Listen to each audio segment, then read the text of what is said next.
Bienvenue sur Réveille ta parentalité consciente avec Anaïs Castillo et Héloïse Grener, le podcast pour les parents. Aujourd'hui, j'aimerais venir vous parler du burn-out. Pourquoi ? Parce que je discute avec beaucoup de personnes qui me disent qu'elles sortent d'un burn-out ou qu'elles sont en burn-out ou peu importe. Donc peu importe si ça a été diagnostiqué ou pas par un médecin, c'est pas là le sujet. J'aimerais qu'on s'intéresse à ce processus et comment surtout ne pas y rentrer ou plutôt être très vigilant quand on sent que ça arrive. Donc, lorsque je suis sortie de l'hôpital début décembre, donc pendant, bien un mois, en plus il y avait les fêtes, les vacances, etc., j'étais un petit peu en mode ralenti, et du coup je faisais uniquement ce qui me plaisait. Donc ce qui me plaisait, c'était de venir ici et d'échanger avec vous. Ce qui me plaisait, c'était de pouvoir réfléchir à du contenu qualitatif sur les réseaux. Et ce qui me plaisait, c'était potentiellement de discuter avec tous les coachés que j'ai, les personnes que j'accompagne et les personnes qui sont ici dans le cercle. Et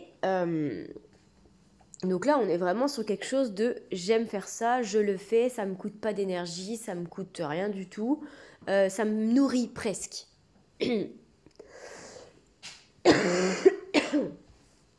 Et en avançant là sur les différents mois, là ce matin je me suis posée et j'ai commencé à repartir dans mes travers.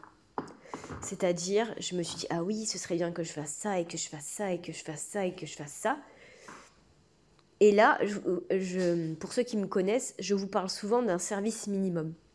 Service minimum, c'est les journées où vraiment vous n'êtes pas bien. Vous n'avez juste à faire que le service minimum. Donc le service minimum, c'est 2 à 3 tâches grand max qui vous prennent moins d'une heure chacune, bien évidemment. Pour finalement, à la fin de la journée, ne pas avoir l'impression de n'avoir rien fait si jamais vous sentez que cette pression, elle s'exerce sur vous.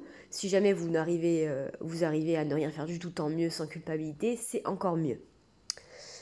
Et là, en visualisant tout ce que j'avais à faire, parce que je me suis mis la barre très haute, et étant donné qu'on a très peu de repères en fait dans la vie, à part nous et ce qu'on met en place, on a très peu de repères. Et pour toutes les personnes qui sont assez exigeantes avec elles-mêmes, la barre est très très haute. Quitte à ce que, en fait, entre guillemets, bien fait pour toi, si tu n'arrives pas à combler tout ça, t'as qu'à cravacher plus pour y arriver. Et donc je note tout ce que j'ai à faire, etc. Et là, je me rends compte que, ah ouais, là, c'est trop, là.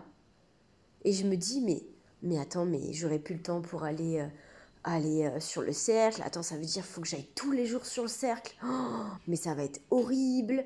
Mais ça veut dire qu'il faut que je publie tous les jours sur Instagram. Et là, j'ai commencé à voir toutes ces tâches-là comme des contraintes, alors que de base, je les ai commencées parce que ça me faisait plaisir. Et je suis sûre que dans votre quotidien, vous vivez ce genre de choses, avec des tâches qui deviennent des fardeaux, alors que de base, c'est quelque chose que vous aimiez. Et là, la question, c'est de se poser, ok, est-ce que c'est parce que j'aime plus faire ça ? Ou est-ce qu'il y a tellement de choses autour que j'arrive plus à trouver l'espace nécessaire pour prendre du plaisir ?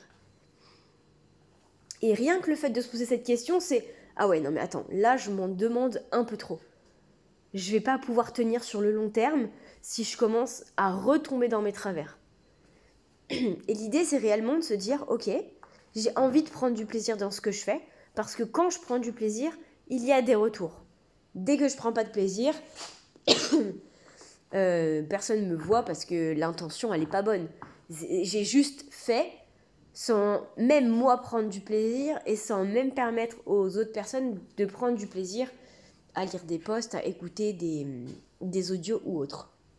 Donc tout ça pour vous dire que ce qui est ultra important dans notre vie de tous les jours, c'est de prioriser.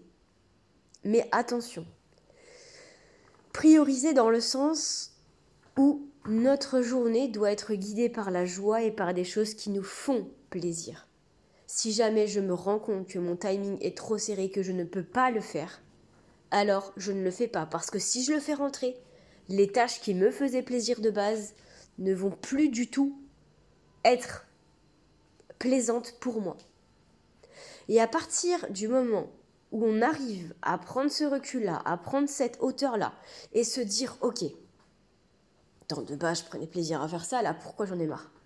C'est comme, y a beaucoup de mamans qui me disent, mais tu sais que je prends plus aucun plaisir à passer du temps avec mes enfants.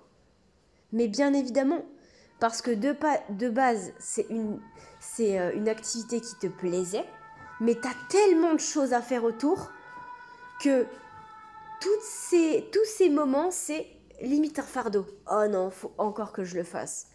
Oh ah non, mais je dois le faire parce que je suis leur mère. Vous voyez ce que je veux dire? Et c'est vraiment de se dire, ok, qu'est-ce qui me fait plaisir dans mes journées et de le passer en priorité. Parce que vous allez voir qu'à partir du moment où on fait les choses parce qu'on aime bien les faire, et bah ça change tout notre quotidien. Il y a des retours, je vous dis n'importe quoi, par exemple, vous allez mettre en priorité la relation que vous avez avec votre enfant. Bah, vous allez avoir le retour de votre enfant qui va être ultra content d'avoir passé ce moment avec vous. Ou autre. Vous, ça va vous recharger. Vous allez vous dire, ah, ça me fait plaisir parce que moi, j'ai pris autant de plaisir que lui à passer du temps ensemble. Et puis, vous allez vous dire, ok, trop bien. Là, je suis remplie d'énergie, je vais passer à une tâche, peut-être que j'aime un petit peu moins faire. Mais là, c'est bon, je suis ressourcée. Alors que si jamais tout est ultra compressé et que en fait vous êtes avec l'enfant mais en même temps vous pensez à la tâche que vous pourriez faire à la place et puis en fait vous faites la tâche que vous vous êtes dit de faire et puis au final vous vous dites oh là là mais non, j'aurais dû passer plus de temps avec lui. Et c'est comme ça alors je sais pas si on peut appeler ça de burn-out, mais c'est comme ça qu'on vit un surmenage. C'est qu'on n'est pas capable de prioriser les tâches qui nous font du bien et qui nous font plaisir, et bien évidemment qui sont importantes. Mais si on se rend bien compte des choses, il est probable que l'on peut orienter sa vie et son quotidien avec des choses qui nous font plaisir. Si jamais on commence à trouver un travail dans lequel on se sent bien, eh bien on est content d'y aller. Ça nous fait plaisir d'y aller, ça nous fait plaisir. Même par exemple, vous n'aimez pas forcément votre travail, mais vous aimez vos collègues. Ça vous fait plaisir de pouvoir les retrouver. Maintenant, si jamais vous oubliez par exemple cette part sociale-là et que vous vous dites « Oh là là, j'ai tout ça à faire au boulot » et vous faites un jour, 2 jours, 3 jours, 1 mois, 2 mois, vous perdez complètement le lien avec d'autres personnes, en tout cas pas celui qui vous nourrit, et à la fin vous vous retrouvez eh bien, à ne plus du tout apprécier quelque chose que vous appréciez de base. Parce que maintenant, ça devient une contrainte. Donc, observez votre quotidien, regardez quelles sont les tâches qui, de base, vous avez pu faire avec beaucoup de plaisir, avec beaucoup de joie, et pour lesquelles, maintenant, oh là là, ça devient un fardeau, quoi.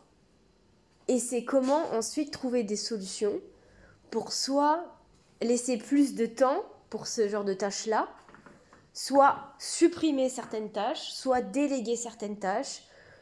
Et ça, c'est vraiment important. Si jamais vous me dites, ça c'est impossible de déléguer, alors, déjà, on peut en échanger.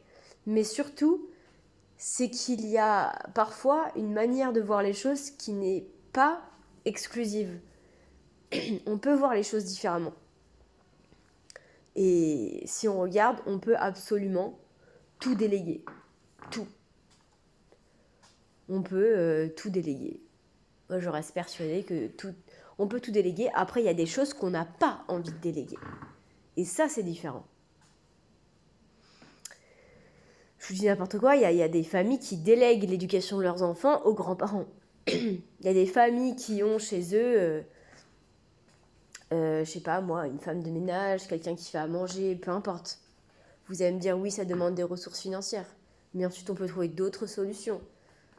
Je sais pas moi, ça peut être flemme d'aller faire les courses. Bah ça, de plus en plus, vous pouvez vous faire livrer, ou enfin il y a plein, il y a plein de solutions.